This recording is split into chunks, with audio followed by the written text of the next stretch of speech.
आप सबों को जय मसीह की। आइए हम अपनी आंखों को बंद करें और कुछ क्षण परमेश्वर को धन्यवाद करें। हालेलुया। पिछले एक महीने से परमेश्वर हम सबों को अपनी उपस्थिति में लिए चल रहा है। वो परमेश्वर अपने वचन के द्वारा भिन्न भिन्न माध्यमों से हमें उत्साहित कर रहा है। प्रियो, हालेलुया। उस परमेश्वर को हम धन्यवाद करें। प्रभु आपका धन्यवाद हो जीवित परमेश्वर पिता। धन्यवाद करते हैं परमेश्वर प्रभु, क्योंकि आपका वचन कहता है कि आप हमारा ध्यान रखने वाले परमेश्वर है, हमसे प्यार करने वाले परमेश्वर है। प्रभु, अपने जीवन को हम आपके हाथों में समर्पित करते हैं पिता। आज की आराधना प्रभु, आज का वचन आपको ग्रहण योग्य हो प्रभु। सुनने वालों को आप आशीष करें प्रभु। यीशु मसीह के नाम से मांगते हैं, आमीन। मैं प्रभु का धन्यवाद देती हूँ और मैं विश्वास करती हूँ इन कठिन समयों में, इन कमी और घटियों के समय में भी परमेश्वर आपके जीवन में बहुत सी गवाहियों को तैयार कर रहा है। परमेश्वर का वचन कहता है, धन्य है वो पुरुष जो यहोवा पर भरोसा रखता है और जिसने परमेश्वर को अपना आधार माना हो। प्रियो, वो परमेश्वर हमारा परमेश्वर है, वो परमेश्वर हमारा मित्र है। ऐसा मित्र जिस पर हम हर समय भरोसा रख सकते हैं। वो मित्र एक ऐसा मित्र है जिस पर हम हर चीज के लिए आश्रित हो सकते हैं। क्या आप आज मेरे साथ इस गीत के माध्यम से इस बात को अंगीकार करेंगे कि मेरा एक ही मित्र यीशु, वो मेरा सब कुछ है और लाखों में वो मेरे लिए एक ही प्रिय है। आइए मिलकर इस गीत को गाकर परमेश्वर की आराधना करें।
सबको जय मसीह की। परमेश्वर के पवित्र नाम को महिमा मिले।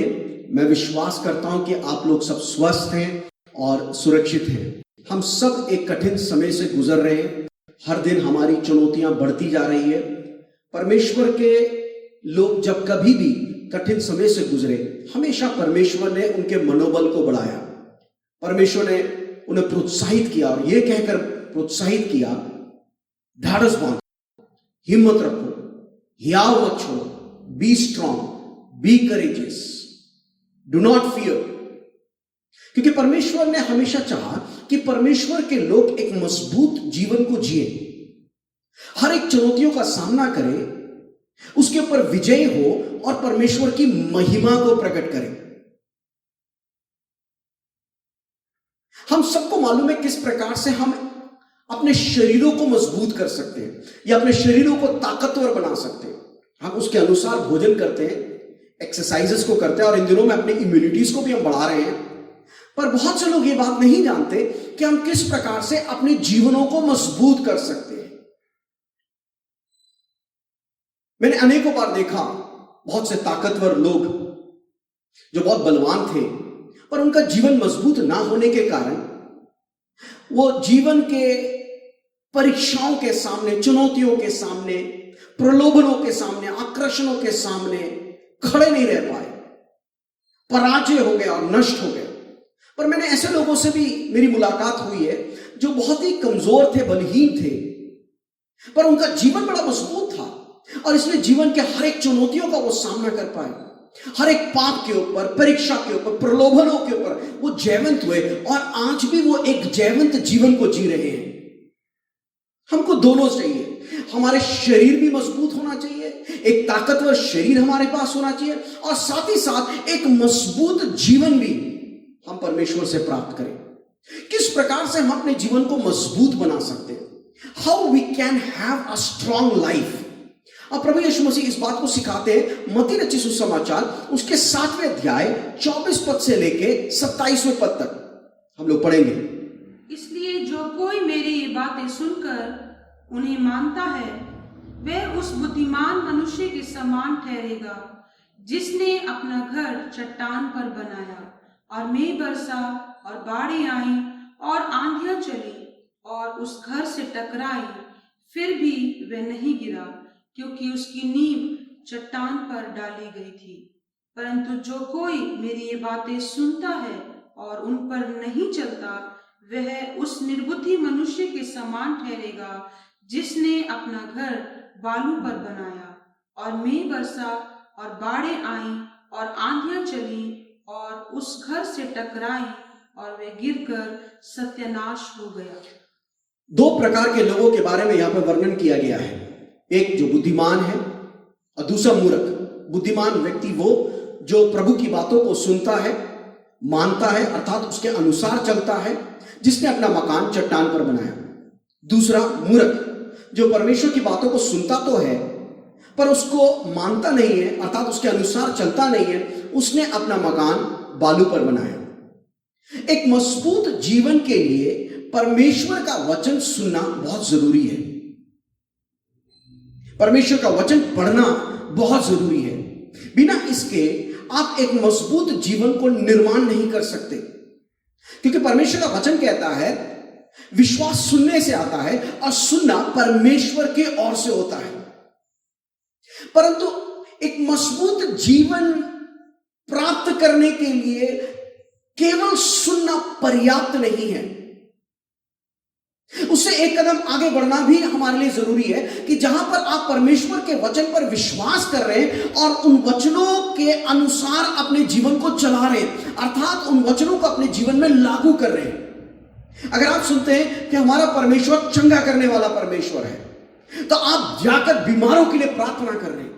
अगर आप सुन रहे हैं कि हमारा परमेश्वर हमें एक जयवंत जीवन देता है, तो आप उस जयवंत जीवन को अपने जीवन में अनुभव कर रहे हैं, उस जीवन को जी रहे हैं। जब आप परमेश्वर के वचन को सुनते हैं कि अपने पड़ोसी से प्रेम कर, तो आप अपने पड़ोसी से प्रेम करने लगते हैं। जब आप सुनते हैं कि एक दूसरे के पापों को क्षमा कर, आप इस वचन को सुन के आनंदित नहीं होते, चकित नहीं होते, पर आप एक दूसरे के पापों को क्षमा करना शुरू कर देते हैं। अर्थात न केवल आप परमेश्वर के वचन को सुन रहे हैं, परंतु उस वचन के अनुसार चलना शुरू कर देते हैं, और यह आपके जीवन को मजबूत बनाना शुरू कर देता है। मालूम क्या होता है जब आप परमेश्वर के वचन को सुनते हैं और उसके अनुसार चलते हैं? पढ़ेंगे लूका रचित सुसमाचार उसके 6वें अध्याय और उसके 47वें पद को। जो कोई मेरे पास आता है और मेरी बातें सुनकर उन्हें मानता है, मैं तुम्हें बताता हूं कि वह किसके समान है। वह उस मनुष्य के समान है जिसने घर बनाते समय भूमि गहरी खोदकर चट्टान पर नींव डाली। जी हां, प्रभु यीशु मसीह कह रहे हैं, मैं तुम्हें बताता हूं वो व्यक्ति जो मेरे वचनों को सुनता है और उसके अनुसार चलता है वो कैसा है। वो उस व्यक्ति के समान है जो भूमि को गहरी खोद रहा है ताकि चट्टान पर वो नींव को डाले। अर्थात जब वो परमेश्वर के वचन को सुन रहा है, उसको लागू कर रहा है, तो वो एक परिश्रम कर रहा है, एक मेहनत कर रहा है, और वो गड्ढे को खोद रहा है, भूमि को खोद रहा है। और मालूम कब तक खोद रहा है? जब तक उसको चट्टान ना मिल जाए। अर्थात वो ये कहकर खोद रहा है कि मैं इस पर नींव नहीं डाल सकता, ये चीजें मेरे जीवन में नहीं होना चाहिए, और इसको मुझे अपने जीवन से अलग करना है। अर्थात जब वो वचन को सुन रहा है, लालच सही नहीं है, तो उस लालच को अपने जीवन से उखाड़ के फेंक रहा है। जब इस वचन को सुन रहा है कि क्रोध सही नहीं है, तो उस क्रोध को अपने जीवन से उखाड़ के खोद के फेंक रहा है, क्योंकि उसको मालूम है एक मजबूत जीवन के लिए एक मजबूत नींव होना बहुत जरूरी है, और जब तक मैं उस नींव अर्थात चट्टान को ना देख लूं, मुझे हर वो चीज खोद के दूर करना आवश्यक है। अर्थात वो निर्माण नहीं कर रहा, वो खुदाई कर रहा है। Is not building, rather digging. नींव के लिए खोद रहा है, चट्टान के लिए वो खोद रहा है। जब आप परमेश्वर के वचन को सुनते हैं और उसके अनुसार चलते हैं, मेरे प्रियो, हर वो चीजें जो आपके जीवन में नहीं होना चाहिए, आप उसको खोद के निकाल रहे हैं।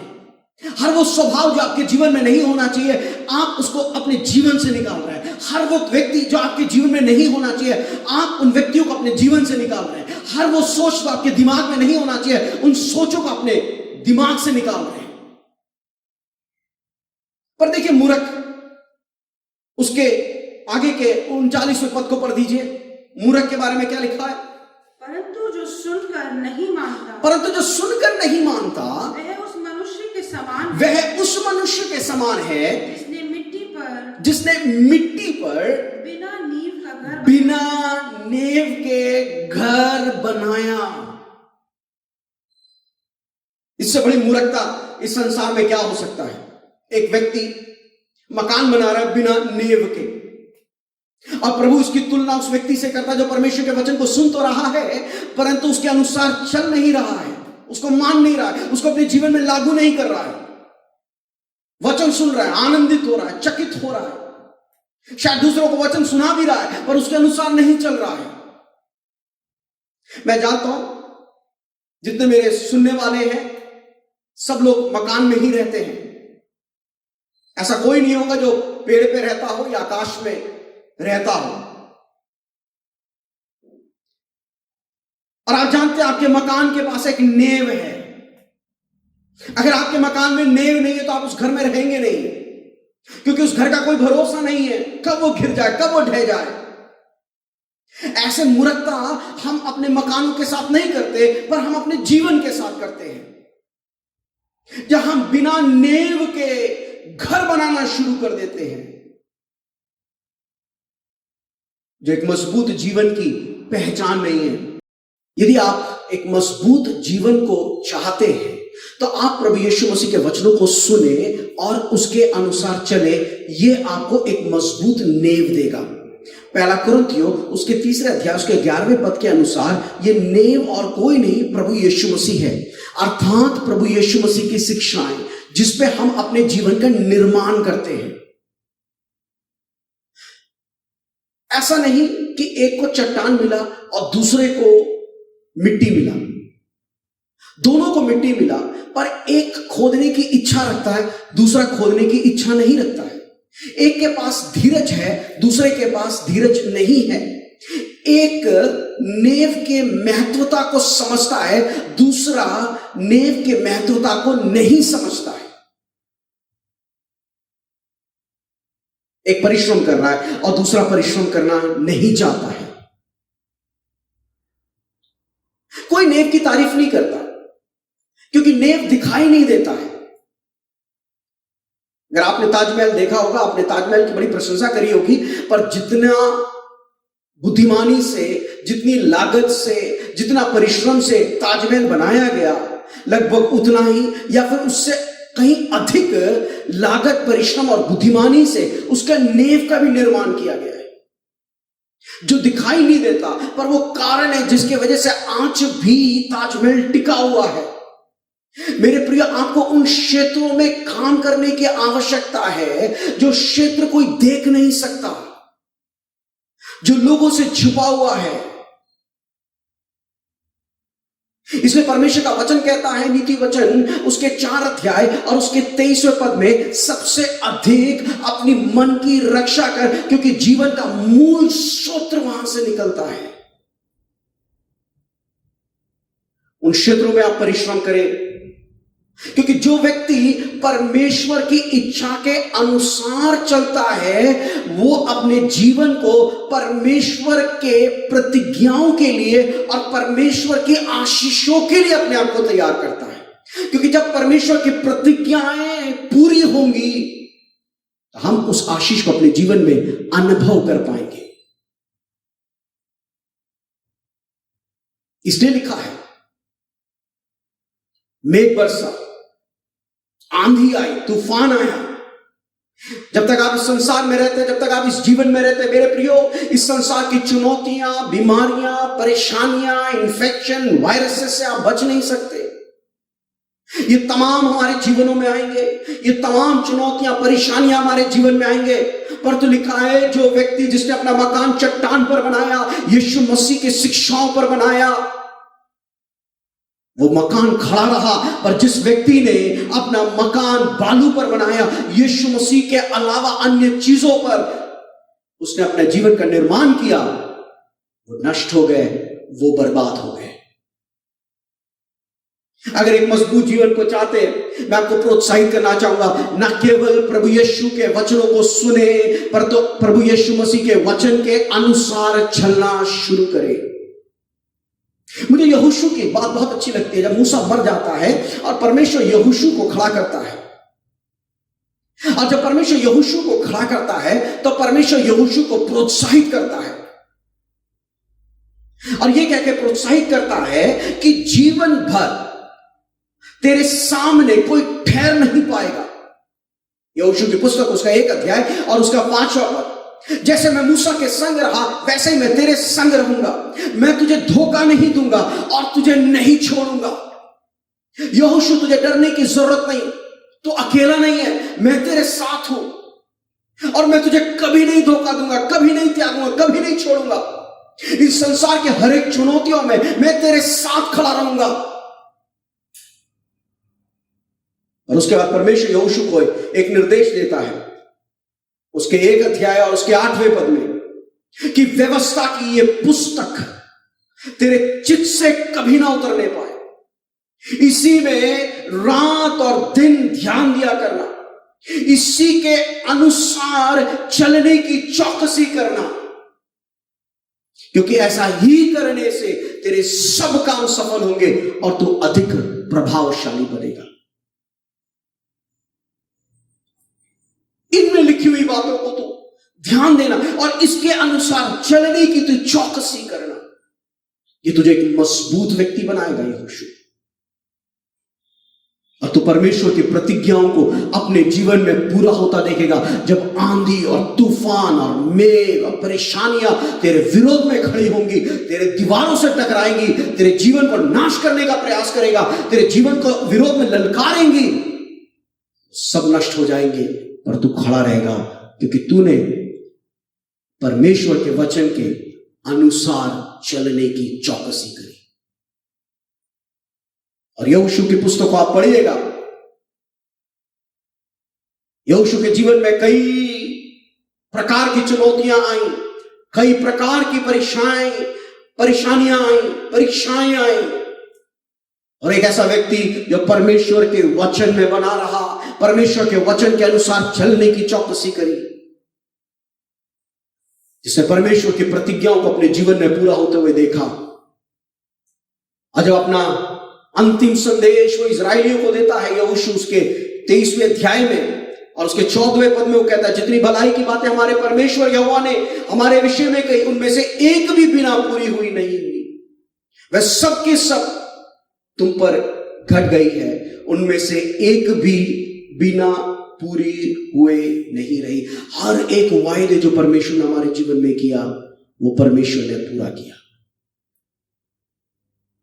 यहोशू ने परमेश्वर की सारी प्रतिज्ञाओं को अपने जीवन में अनुभव किया, क्योंकि उसके पास एक मजबूत जीवन था, और उस जीवन उसने एक मजबूत नेव में बनाया था, परमेश्वर का वचन, जिसको उसने सुना और पालन किया। मेरे प्रिय, आपको क्या लगता है, आने वाले समयों में चीजें सामान्य हो जाएंगी? आने वाले समयों में चीजें और भी ज्यादा गंभीर और कठिन होने जा रही है। और यह समय आ चुका है मेरे प्रियो कि हम जहां अपने जीवनों को मजबूत बनाना शुरू करें, ताकि जब वो चीजें हमारे पर प्रहार करें, हम एक गवाह के रूप में परमेश्वर की महिमा के लिए खड़े रहें। जब अन्य लोग जिन्होंने गलत नेवों पर अपने मकानों को बना लिया है, या बिना नेव पर अपने मकानों को बना लिया, वो नष्ट और बर्बाद हो जाएंगे।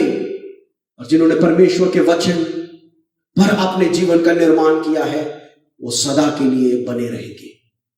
मैं प्रार्थना करता हूं कि परमेश्वर इन वचनों के द्वारा आपको आशीष दे। आइए अपनी आंखों को बंद करें, प्रार्थना में हम प्रभु यीशु मसीह को देखें। अनुग्रहकारी दयालु पिता परमेश्वर, मैं दिल से धन्यवाद देता हूं आज के अच्छे दिन के लिए जो आपने हमारे जीवन में दिया, क्योंकि परमेश्वर आप चाहते हैं कि हम एक मजबूत जीवन को जिए परमेश्वर, एक ऐसा जीवन परमेश्वर जो चुनौतियों का सामना करे और जयवंत होकर बाहर निकले परमेश्वर।